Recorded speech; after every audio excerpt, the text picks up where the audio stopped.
13ই June মুক্তি পেয়েছে সুদেষ্ণা রায় এবং অভিজিৎ গুহর ছবি আপিস। এই ছবির মুখ্য ভূমিকায় অভিনয় করেছেন সন্দীপ্তা সেন এবং সুদীপ্তা চক্রবর্তী। সাহিত্যিক বাণী বসুর কাহিনী অবলম্বনে তৈরি হয়েছে এই ছবি। ছবির প্রিমিয়ারে এসে কি জানালেন সকলে, আসুন দেখে নেওয়া যাক।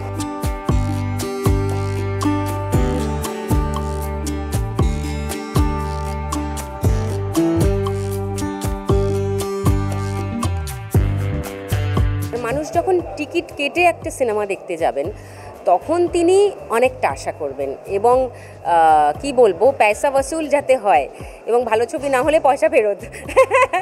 তো সুতরাং এই যে থিয়েটার রিলিজ, তার মানেই কিন্তু একটা ভয়ের ব্যাপার আমার জন্য বা পারফর্মারদের জন্য, ডিরেক্টর প্রডিউসারের জন্য, আমাদের টিমের জন্য হালকা টেনশন।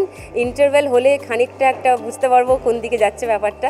আর ছবির শেষে যদি দর্শকরা অনেস্ট ওপিনিয়ন দেন তাহলে বুঝতে পারবো যে কোথায় যাচ্ছে দাঁড়াচ্ছে ব্যাপারটা। প্লাস আপনাদের যদি একটু সাহায্য পাই, যদি অনেক মানুষের কাছে পৌঁছে যায় ছবিটার খবর, আমার নিশ্চিত ধারণা এই ছবি সমস্ত বয়সের সপরিবারে দেখার ছবি এবং খুব ভালো লাগার ছবি।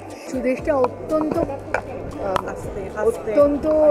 নীতিবান মানুষ এবং অত্যন্ত ভালো ফিল্ম মেকার এবং সে খুব সাহসী মেয়ে। আমি তার পাশে সবসময় আছি। খুবই এক্সাইটেড গো, এই সিনেমাটা খুব মনের কাছের এবং আমরা জবে থেকে সে স্ক্রিপ্ট রিডিং পড়ার দিন থেকে আমার মনে আছে আমরা প্রচণ্ড আশাবাদী এই সিনেমাটা নিয়ে এবং আমরা নিজেরা করতে গিয়েও ভীষণ রিলেট করতে পেরেছি। আশা করি আপনারা দর্শকরা ভীষণভাবে রিলেট করতে পারবেন এবং খুব সিম্পল একটা ছবি কিন্তু অনেক কিছু বলছে, অনেক না বলা কথাও আপনারা বুঝতে পারবেন, শুনতে পারবেন যেন। তো আমার মনে হয় এই সিনেমাটা আপনারা প্লিজ হলে এসে দেখুন, এটাই আপনাদের কাছে সবথেকে বড় রিকোয়েস্ট। এই পেশার চরিত্র মাঝখানে বেশ কিছু বছর নিইনি, কিন্তু এইটার গল্প যখন রানাদা বলেন, সুদেষ্ণাদি যখন স্ক্রিপ্টটা পড়েন, আমার মনে হয় যে বাহ, মানে শুধু তো পেশাটা এক হলেই হলো না, আমার কাজ করার কতটা স্কোপ আছে বা আমার কাছে চ্যালেঞ্জেস কী আছে। বড় চরিত্র মানে অনেক বড় দায়িত্ব, এত বড় দায়িত্ব সব পরিচালকরা আমাকে দেন না। তো সুদেষ্ণাদি রানাদা দিয়েছেন, আমি কৃতজ্ঞ তাদের কাছে। প্রদীপ চুরিওয়ালজি দিয়েছেন, আমি কৃতজ্ঞ তার কাছে। এখন আমি তো আমার সেরাটাই দেওয়ার চেষ্টা করেছি, বাকিটা দর্শকরা বলবেন। দুটি ফেস্টিভ্যালে মোটামুটি এখনো পর্যন্ত দেখানো হয়েছে। একটা হচ্ছে কিফ, আমরা কলকাতা ইন্টারন্যাশনাল ফিল্ম ফেস্টিভ্যাল, এবং তারপরে যেটা বম্বেতে থার্ড আই ইন্টারন্যাশনাল ফিল্ম ফেস্টিভ্যালে দেখানো হয়েছে, প্রশংসিত হয়েছে, খুব পছন্দ করেছে। কিন্তু অ্যাকচুয়ালি এখন এই যে রিলিজ, কমার্শিয়াল রিলিজ, এটাই হচ্ছে অ্যাসিড টেস্ট আমার মনে হয়। এটা এখানেই মানে একদমভাবে চূড়ান্তভাবে জানা যাবে যে ছবিটা দর্শকদের কীরকম লেগেছে। লোকে ভীষণভাবে আইডেন্টিফাই করতে পারবে, বিশেষত মধ্যবিত্ত মানুষ, আমাদের এখনকার যে জগৎ, যেখানে স্বামী স্ত্রী দুজনেই কাজ করে, চাকরি করে, তাদের সমস্যা ইত্যাদি নিয়ে, এবং বর্তমান অবস্থায় আমাদের মহিলাদের অবস্থান, আমরা যে অনেক কথা বলি, অনেক প্রগ্রেসিভ নিজেদের দেখাই, কিন্তু আমরা সত্যি কি তারই একটা চিত্র আর কি ছবিটা। আমি আশা করি এই ছবিতে আমি যে বাস্তব জীবনের চিত্র তুলে ধরেছি, সেই বাস্তবতার সঙ্গে অন্তত কারো মিল হবে।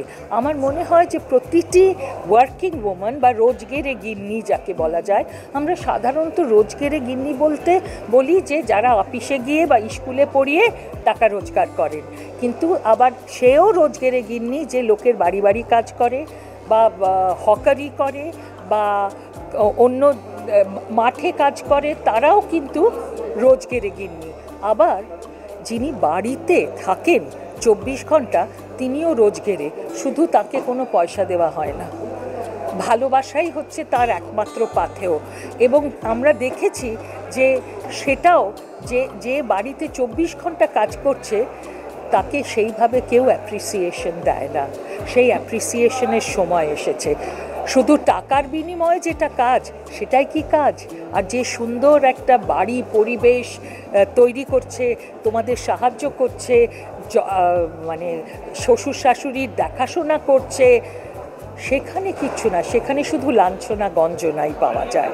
এবং একটা সময় হয়তো শুনতে হয়, তুমি কত টাকা রোজগার করো, তুমি কি রোজগার করো, তুমি কি বুঝবে। ভীষণ এক্সাইটেড। পরিচালকদের সম্পর্কে আলাদা করে তো বলার কিছুই নেই। নতুন নতুন কিছু ভাবনা, নতুন কিছু চিন্তাধারাই আমাদের সামনে যুব প্রযোজক কিছু তুলে ধরে।